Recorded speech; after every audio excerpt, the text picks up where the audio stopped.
What we tolerate will cost us more than we ever meant to pay. You can find more about that at lifebydesign.guru/blog. Several years ago, I asked a leader to take a new role. He basically told me no. And what he said was he was very comfortable where he was.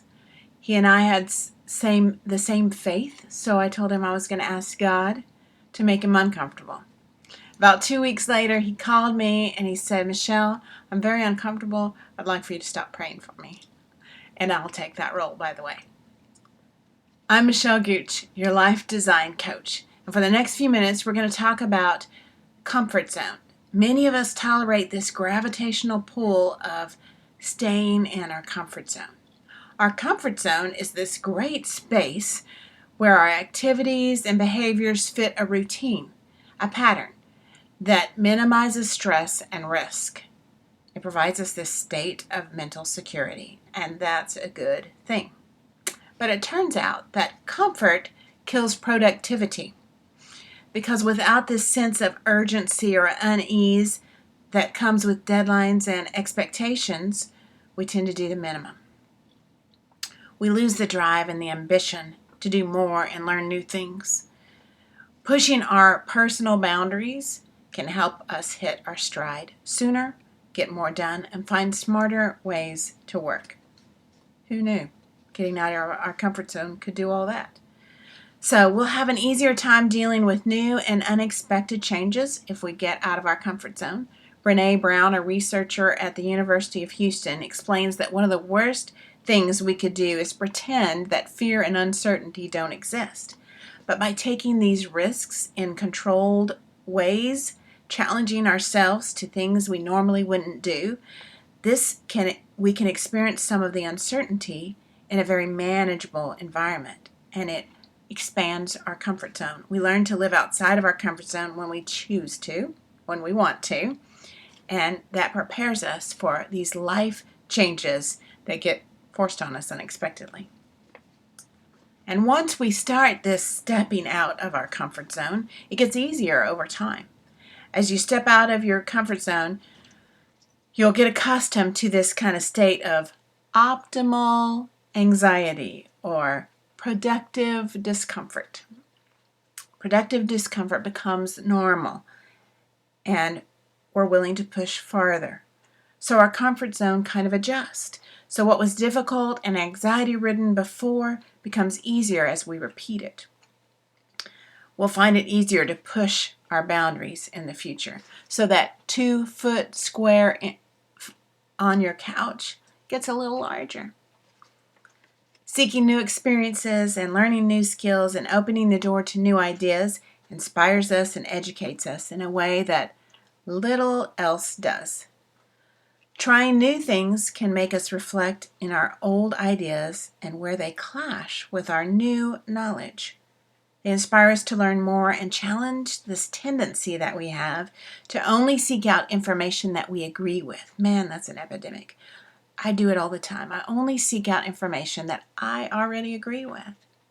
I'd take time to tell you my Santa Claus story, but we just don't have that much time.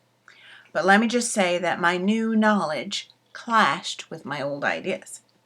So even in the short term, in a short term, let me say it that way, this positively uncomfortable experience can help us brainstorm, see old problems in new light, and tackle the challenges we face with new energy. So getting outside of our comfort zone makes us more productive, helps us adjust more easily to change, brings us new insight, and increases the space in our comfort zone. So outside of our comfort zone could be a good place. However, don't tip the scales too far. It's important to remember there's a difference between the kind of controlled anxiety that we are talking about here and the real anxiety that many people have every day. So everyone's comfort zone is different. What might be an expansion of your horizons might be paralyzing for someone else. So remember, optimal anxiety can bring out your best, but too much is a bad thing. So, short of jumping out of a plane, how do we do this? How do we move to break out of our comfort zone. Do everyday things differently. Take a different route to work. Order something different at your favorite restaurant. You eat with your non-dominant hand. Just take some kind of large or small change in your day-to-day stuff. And look for the perspective that comes from that change, even if it's negative. Or maybe if you're a driver, someone that likes to make quick decisions, someone that moves fast, maybe you just need to take your time making decisions. Slow things down. Sometimes slowing down is all it takes to make you uncomfortable. Or if you're the methodical, thought-provoking type, maybe you should start making snap decisions. Maybe you should make things happen a little quicker. Sometimes snap decisions can help you trust your judgment. So whatever it is, take a small step. It takes a lot of courage to break out of our comfort zone, so take it in small steps. There are lots of other ways you could stretch your personal boundaries. You could learn a new language or a new skill. You could connect with some intriguing people. You could volunteer with an organization that's doing great work. You could travel, whether you go around the block or around the globe. If you've lived your whole life with the view of what's out your front door and never seen another perspective, then travel is the best way to broaden your perspective.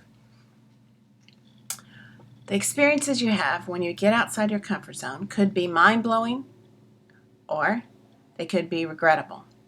It doesn't matter. Either way, the point is you've done it. You've pushed yourself past the mental blocks that tell you to do nothing.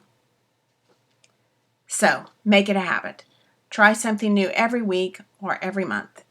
In 2016, staying in your comfort zone costs you productivity, new insight, and increased satisfaction.